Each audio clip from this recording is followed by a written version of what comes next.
कुछ लोग जब आरसीएम में आते हैं तो दिमाग लगाना चालू करते हैं थोड़ा सा। एक व्यक्ति को मैंने पूरा समझाया, पूरा प्लान समझाया। मैंने कहा सारे प्रोडक्ट लेगा? उसने कहा 100% यूज करूंगा सर, सिर्फ साबुन को छोड़कर। मैंने उससे पूछा साबुन क्यों? उसने कहा भाई साहब 2 पहले लक्ष्य पड़े हैं, उसको खत्म करूंगा, उसके बाद आरसीएम का लेना चालू कर दूंगा। कैसे कैसे नमूने बैठे हैं। अब तक वो मेरी टीम में 1.5 करोड़ लोग हैं, 16 लाख 15 लाख 14 लाख एक्टिव लोग होंगे। अगर वो 14 लाख लोग 2 साबुन नहीं खरीदे तो मेरे पास कितने करोड़ बीवी का नुकसान होता है। 2 साबुन का पैसा बचाने के लिए लाखों रुपए का नुकसान हम लोग कर देते हैं। अगर आरसीएम के प्रति हमारा समर्पण नहीं है, समर्पण उसी तरह से जो मां बेटे के बीच में समर्पण होता है। आरसीएम मां है, अगर आप ये समझेंगे और 100% प्रोडक्ट यूज करेंगे बिना कॉम्प्रोमाइज किए हुए, आप 100% आरसीएम के प्रोडक्ट इस्तेमाल करेंगे तो आप ये पहला पायदान पार कर लेंगे। कितने लोग तैयार हैं इसके लिए? दिमाग को नहीं लगाएंगे? एक आदमी ने कहा भाई साहब साबुन नहीं लूंगा। मैंने कहा क्यों? उसने कहा इस पे ऐश्वर्या राय का फोटो नहीं है। मैंने कहा उससे क्या होता है? वो कहा सर फोटो देखकर नहाने से तरोताजगी आ जाती है। मैंने कहा पागल आदमी, फोटो परमानेंट लगा दे बाथरूम में, ना तो आरसीएम के साबुन से। क्योंकि समर्पण नहीं है तो फिर दिमाग लगाना हो गया, और दिमाग लगाओगे तो बार बार आपको वो दंड भुगतना पड़ेगा। एक राजा सजा दे रहा था कि सजा यह है या तो 100 जूते खाओ या 100 प्याज खाओ। तो उसने कहा क्या खाओगे? उसने कहा साहब जूते कौन खाएगा, इतने सारे लोगों के सामने प्याज खा लेंगे। लेकिन वो सोचा नहीं कि 100 प्याज खाने, 4-5 ही खाए थे। इतना पसीना आने लगा कि छट्टा खाते खाते उसे लगा कि उसका प्राण, पूरा जीवन खत्म होने वाला है। तभी उसे पता चला कि नहीं नहीं, प्याज खाना बहुत कठिन है, मैं तो जूते खा लूंगा। राजा ने शर्त रखी, कुछ भी खा लो, अगर बीच में बदलोगे तो पहला काम पहले नंबर से ही करना पड़ेगा। उसने प्याज खाना चालू किया, प्याज में असफल हुआ तो उसने जूते खाना चालू किया। जूते में 5-7 पड़ते ही उसे लगा कि ये बहुत मुश्किल है, तो राजा ने कहा फिर 1 से खाओ। यानी हर बार जाएंगे, अगर समर्पण नहीं है आरसीएम के प्रति, बार बार 1 से ही काम चालू करना पड़ेगा। नंबर 2, अगर इस बिजनेस में कामयाब होना है तो संस्कारी होना होगा, वैल्यू बेस्ड होना पड़ेगा। अगर वैल्यूबल नहीं है, आप वैल्यू बेस्ड काम नहीं कर पा रहे हैं। हर व्यक्ति अगर सिर्फ पैसों की दौड़ में चाहता है कि कोई आदमी मूर्ख बन जाए और उसकी टीम में आ जाए, और अगर इस तरह की कोई सोच है, हमारी सोच ही नहीं है कि हम सेवा भाव के थ्रू जाएं, तो फिर हम कामयाब नहीं होंगे। और वैल्यूबल और वैल्यू बेस्ड अगर आपको शिक्षा चाहिए, संस्कार वाली शिक्षा आपको चाहिए, तो 6:30 बजे क्या है? 6:30 बजे गुरुकुल। 6:30 बजे क्या है? हाथ खड़ा करके बोलो, दोनों हाथ खड़ा करके बोलो। 6:30 बजे कहां है? गुरुकुल। गुरुकुल। सुविधा इतनी है कि आप जूम पर डायरेक्ट आ सकते हैं। जूम पर अगर आपका नंबर नहीं आया तो यूट्यूब पे आ सकते हैं। लेकिन अगर किसी दिन अगर आप यूट्यूब पर 6:30 बजे नहीं आए तो आप बाद में भी उस पूरी की पूरी वीडियो को देख सकते हैं। और एक एक चीज को आप देखेंगे तो आपके अंदर से परिवर्तन आने लगेंगे। और जब आदमी चारित्रिक रूप से टॉप पे जाता है तो ही वो अपने किसी भी कार्य क्षेत्र में टॉप पर जाता है। तो वादा करते हैं मेरे से आप? ठीक है।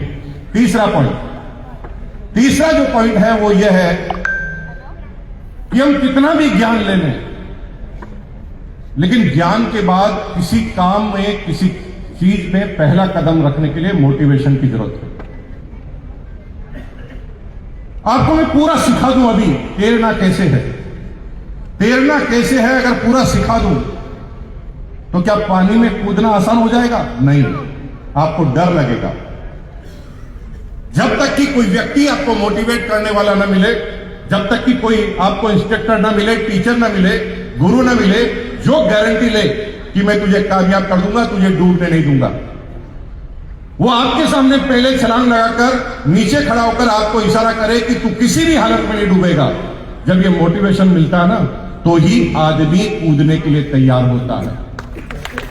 हेलो, चलो तो हमेशा माहौल में रहना है। गुरुकुल हो या कोई एकेडमी फंक्शन हो या भिलवाड़ा के फंक्शन हो, जोनल इवेंट हो, लगातार माहौल में रहेंगे तो दुनिया आसपास के लोग आपको नेगेटिव नहीं कर पाएगी। माहौल बनाना है। माहौल कब बनेगा? जब पॉजिटिव बोलेंगे, अच्छा बोलेंगे, लोगों को मोटिवेट करेंगे, लोगों के साथ रहेंगे, लोगों की हेल्प करेंगे उसकी कामयाबी के लिए, तो माहौल बनेगा। और तीसरा, माहौल में ले जाना है। कोई भी आदमी आपको ये नहीं मानेगा कि आप जो बोल रहे हैं उसकी बात को आपको हूबहू मान लेगा। अगर मैं आपसे कहूं कि मैं रास्ते से आ रहा था तो इस ऑडिटोरियम की जितना बड़ा हाथी मुझे दिखा, तो आप मेरी बात मानेंगे क्या? यही झगड़ा है। आरसीएम बहुत बड़ा है लेकिन आप उसे समझा नहीं पा रहे। को बोला राखी लेके जाने के लिए। आप कहते हैं कंपनी बहुत बड़ी है, इनकम बहुत बड़ी आती है, वैल्यू बहुत अच्छी मिलती है, और इस अभियान में आप कई लोगों की सेवा भी कर सकते हैं। हजार तरह की बातें आप बोलते हैं लेकिन सामने वाला इस बात को मानने के लिए तैयार नहीं, क्योंकि उसने देखा नहीं। जब भिलवाड़ा आकर देखता है तो वो मानना लगता है, जब वो किसी फंक्शन में आता है तो मानने लगता है। तो माहौल में ले जाना आपके लिए जरूरी है। झगड़ा यह है कि आप जब प्लान बताते हैं तो आप कहते हैं हाथी बड़ा होता है, तो सामने वाला कहता बड़ा नहीं होता है। मैं कहता हूं होता है, तो आप क्या बोलते हैं? नहीं होता है। मैं कहता हूं होता है, तो आप क्या बोलते हैं? नहीं होता है। होता है। आप बोलिए नहीं होता है, बोलिए नहीं होता है। नहीं होता है। होता है। नहीं होता है। होता है। नहीं होता है। होता है। नहीं होता है। होता है। अरे होता है। अब मैं आपको डरा डरा कर भी बोलूंगा तो आप मानोगे क्या?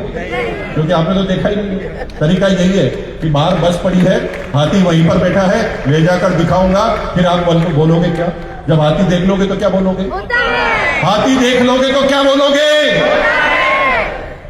तो तुम देख लोगे तो बोलोगे होता है। तो घर पर जाकर अपनी बीवी को समझा देना कि इतना बड़ा हाथी होता है। बीवी तुम्हारे नाक को सूंघेगी, वो कहे पागल हो गया, इतना बड़ा हाथी होता ही नहीं है।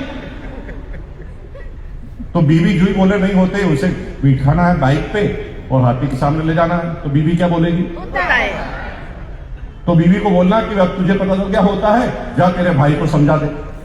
भाई मान जाएगा? भाई कहेगा क्या जी तुम भी जीजाजी के साथ रहते रहते ऐसी बन गए। इतना बड़ा हाथी होता नहीं है। हर व्यक्ति को ले जाके दिखाना पड़ेगा, यहां पर लाना पड़ेगा, इन फंक्शनों में, इन जोनल इवेंट में लाना पड़ेगा, आरसीएम वर्ड में लाना पड़ेगा, गुरुकुल में लाना पड़ेगा, तब आदमी मानेगा कि इतना बड़ा हाथी होता है। माहौल में रहना है, माहौल बनाना है, और माहौल में बहुत बहुत धन्यवाद। Thank you very much.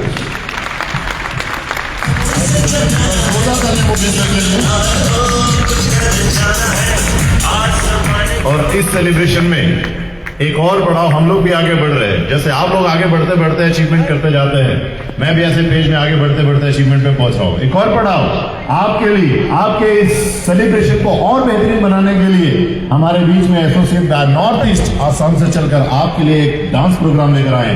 देखना चाहेंगे? दिखा लिया जाए।